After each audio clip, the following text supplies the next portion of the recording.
Hello and welcome to our scoop. Be sure to subscribe and hit the like button if you enjoy this video.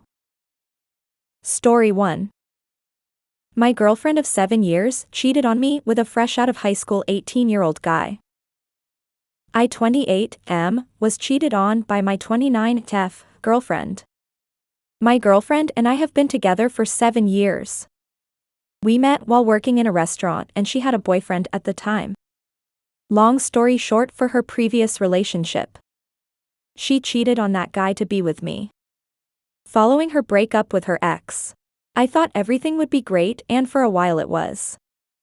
However, I began to notice things about my girlfriend that were unsettling. She had the my way or the highway mentality, had issues with money, and was insecure. Her habits caused me to lose friends, struggle financially, and sap away my happiness. Through it all, I still worked with her because I loved her. Fast forward to the present and I'm more or less depressed. I struggle with finances due to her poor spending and my support group is limited. A glimmer of hope arises and I land a job in the legal field at a law firm. The money is better, but at the cost of working more hours. My life transitions to a 9 to 5 while hers remains on restaurant time. I'm not able to see her as much and I'm drained from working most of the time. My depression hasn't changed and I try my best to give my girlfriend what energy I have left.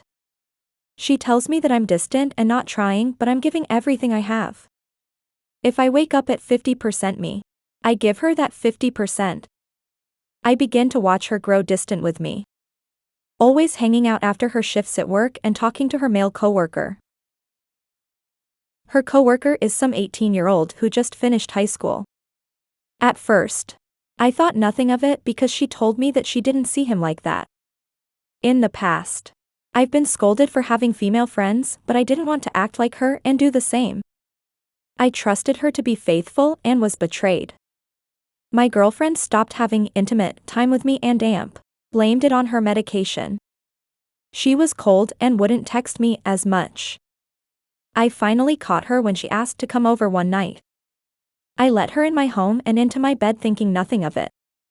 Up until I saw her texting someone before bed and deleting the message. I was curious and waited until she fell asleep to check her phone. In the 7 years we've been together I've never checked her phone, but something felt off. I checked her messages and saw the guy from her job. The messages looked normal at first, but I could tell something more was going on. I recovered her deleted messages and there were over 100 of them. Flirting back and forth, sending naughty text. Talking about the things they did behind my back and occasionally laughing at me. They even went as far as to talk about how they wanted to tell other people that she was cheating on me. I felt my heart fall to my stomach. I sat up awake the rest of the night in pain because of what I saw. The following morning when she woke up I confronted her. She tried to apologize and blame what happened on me being neglectful. At that moment I realized there was no coming back from what she did to me and ended the relationship. I cut all ties with her. I blocked and deleted her from all of my social media. I deleted all of our photos and removed her from my life. Some days are harder than others, but I feel like my life has been better since she has been gone. Opinion. Keep your head up. You did the right thing and I'm glad you're feeling better with your life because you deserve somebody who will really appreciate and value you. One day you will find it. Just don't let her ruin your outlook on relationships and love because the only one who will be losing out is you. You never know what blessings are in store for you. So don't block them. Keep pushing and working hard and you will find the right person eventually. Story 2. My 34F, BF's 42M, female best friend is also his therapist. I met my boyfriend Mark online in February. I got divorced 2 years ago, so I have had some trust issues getting into relationships since then.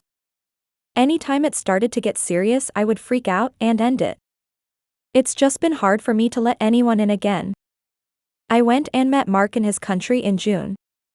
It was a beautiful experience and felt real, so I agreed to be his girlfriend. Long distance did not feel difficult for me as it helped me ease back into being in love again. The space was actually a good thing. When we first started talking, Mark said Alexia, 40F, has been his best friend for 15 years and is also his therapist. I thought this was a bit strange as the two things shouldn't normally overlap, but I didn't say anything. Alexia lives in another country and is married with children. Mark often Zoom calls her to talk about his feelings when he's going through something. They have very long conversations. Again, I didn't have a problem with this as I also have male best friends, although they're not my therapists, so we don't talk for hours. In the last few months I have realized things are not exactly as he first said they were. Alexia was dating Mark's best friend 15 years ago, and she and Mark grew very close as they were, in his words, kindred spirits. One night Mark was getting high with her and passed out on her couch. Someone knocked on her door the next morning and she opened it wearing just a bedsheet. The person at the door saw Mark sleeping in the background and told her boyfriend, who is also his best friend. This led to a huge clash and everyone thought that they were sleeping together, although Mark maintains that they weren't. She and Mark stopped being friends and didn't speak again. At the end of 2021, Mark and Alexia reconnected on Facebook and he told her about a difficult phase he was going through. She became his therapist as she was a licensed therapist now and also his best friend. After talking for 2 months, she flew to his country for some work, then took a massive detour to go and stay with him in his one-bedroom apartment for a week. When I heard the entire story, I freaked out and immediately broke up with him. Because she wasn't just his best friend for 15 years. And it suddenly felt like she was just a woman he emotionally connected with on Facebook and had a thing with before she went back to her husband and kids. It felt like I was a secondary character in someone else's love story. He insisted that she slept on the couch and that they're just friends and nothing had ever happened between them, and he was not attracted to her because she wasn't his type. I've seen her videos and she's attractive. I asked him if she's ever discussed her marital problems with him and he said yes. To me, it just feels weird. I have a very hard time digesting this. He said he would earn my trust and we decided to try again. But he hasn't brought her up even once since then. I asked him if he doesn't talk to her anymore because I was aware of my trust issues and felt bad about getting in between two friends if that's all it was. I never asked him to stop talking to her. I had just said I didn't trust he was telling the truth. He says he hasn't spoken to her in a while, but probably will soon. However, he's been having 2 to 3 hour phone conversations with his guy friend every other day. He'll get off our call to take their call and then be on that call for hours.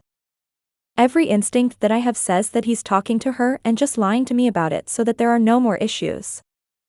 How does one suddenly stop talking to his emotional support friend? How does one open up emotionally to someone through Facebook and have them do the same, and then not fall in love with them? And then she, a married woman, goes and stays in his tiny apartment and nothing happens. It doesn't make sense to me. At the same time, I am very aware that I have significant trust issues. Mark is planning to move to my country in a few months. I'm scared. I think if the problem is me, maybe I'm not ready for a relationship. Maybe I should break up with him before he moves to a whole other continent for me. Opinion. I think that you should trust your gut. This doesn't seem like one of those cases where it's just your trust issues. All of the evidence points towards it being sketchy. This behavior and story sound way too familiar for him to not be cheating. The chances that he's telling the truth seem relatively low in my opinion. All you can go by is word of mouth. Nothing else to assure you that it is what he's saying. I know you are aware that you have trust issues. But all the facts are good enough reason to be suspicious. And honestly, if you don't trust him enough, then I wouldn't suggest having him move to your country. Relationships are built on trust, so if there is no trust, then the relationship is likely going to have problems in the near or far future and you will never be at ease as long as that lack of trust is there.